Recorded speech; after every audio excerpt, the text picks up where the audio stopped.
Here are 5 tips that you should consider implementing the first year you retire. Now, if you're watching this video and you don't plan on retiring for 1 year, 3 years, 5 years, 10 years, 20 years, this should still be helpful because I'm going to give you the strategies so that before you get there, you know exactly what to expect. Now, I will tell you when I make my videos which ones you should not watch. For example, I put out a video a few weeks ago talking about long-term care insurance, and some of you have said, hey, my plan is to live with family. So does that change the strategy for me? I go, yeah. Buying a policy very well may not be applicable for you. You don't need to watch that. This video should be different and should be helpful for all of you no matter when you're planning on retiring. So I'm going to walk you through the 5 tips right now, and the last one might surprise you because this was told to me by a client and they're the ones actually in retirement. So you might find it interesting. The first thing you should do the first year you retire is try to become a successful spender. Not an overspender, not an underspender, a successful spender. Well, how the heck do you do that? I'll explain it to my clients like going bowling. And if you're going bowling, you're going to try to hit over as many pins as possible. Now, if you're like me and you try to hit over as many pins as possible in the other lane, you might get kicked out of the bowling alley. No, I don't do that. I'm just messing around. But the point here is that's the goal. Hit over as many pins as you can. Well, sometimes you'll hit a gutter ball or someone in the other lane, or you'll hit all the pins over or anywhere in between.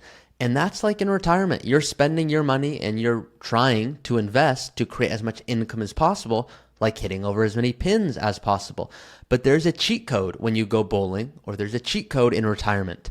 Now, can you guess what that cheat code is? Now, I'm going to tell it to you, but you can put your best guess in the comments right now. The cheat code is playing with the bumpers up. And that is my role as an advisor, is to tell my clients, here's the least amount of money that if you don't at least spend this, we better be doing some other charitable strategy or tax strategy, because if we don't, we're really leaving money on the table to just grow even more, which can be great, unless you envision having these big, what are called required minimum distributions, RMDs.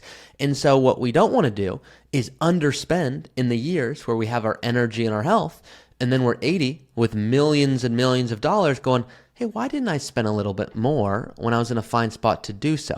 Now, don't make the mistake of just spending because of the sake of it. Let's not be dumb here. But what I want you to also do is go, what about that other speed bump, if you will, is saying, how can we put this bumper up that tells us how much we can spend? What's the most? So I want you to know what's the least you can spend and what's the most you can spend. And the reason for that is I want you to find out in that first year of retirement, what would you love to spend money on?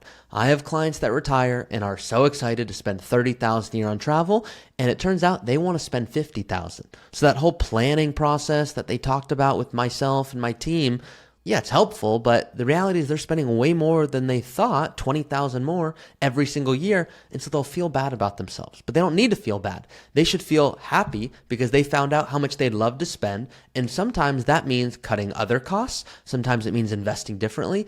I don't want them to regret having $10 million at the end. Some of you have read the book Die with Zero by Bill Perkins, which is a great book. I want them to spend how they want to spend their money. And what if the opposite happened? What if they go, we're going to plan on $30,000 a year of travel in retirement, and then they get a health diagnosis. And because, let's assume the spouse is unhealthy, the other spouse is like, well, I don't really want to travel now. I can't even go with my spouse. So that changes the plan in a big way. The point here is that first year is about experimenting. Don't feel like you need to get it perfect. Don't spend needlessly. That's not wise. Don't also just go, I don't want to spend any money. I don't want to run out of money, so I'm just not going to spend money. No, you've been saving and working hard for this moment. It is now time to do so. I would rather you become a successful spender. And if my clients tell me they want to spend $75,000 a year every 5 years on new cars instead of every 3 years, for whatever reason, great. That's good information for us to know so we can help you plan even better. Go find out what you'd love to spend, and does your plan allow for that? So if you're watching this video and you don't plan on retiring for 5 years, 10 years, 15 years, go start finding out how much do you really cost to live the life you'd love to live? Because most people are like, well, I think I could get by on $6,000 a month. Maybe I could get by on even $5,000. If I didn't have a mortgage, I could probably get by on $2,000 a month. And I'll tell my clients, I'm sure you can get by. The point of retirement is not about getting by. It's saying, how much would you love to spend? And are you in a position to make that happen? And if not, how do you make that happen? Sometimes I'll tell my client, I know you want to spend $50,000 a year on vacations. Markets are down right now. You can take 3 trips, but not 5. And they're like, who are you to tell me? It's my money. I go, it's always your money. I just don't want you to run out. And so you can certainly do this, but here's the impact on your plan. And guess what? Some people say, Ari, who cares? I get your whole numbers and graphs, but this is the wedding. This is the year. I want to help my kid out. And also, great, go do it.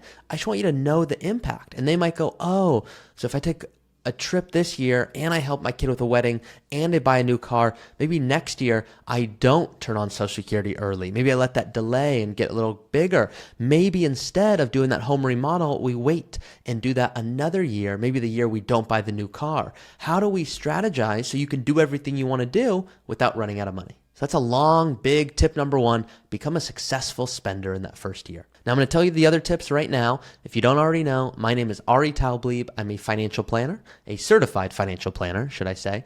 I am the host of the Early Retirement Podcast, and I'm the vice president at Root Financial Partners. The second thing you should do in the first year you retire is check your withdrawal rate. What the heck does that mean? Well, I'm going to show you an example. So if you look at my screen right now, this is the software that I use with my clients. You can get access to this in the description below if you want to run your own what-if scenarios.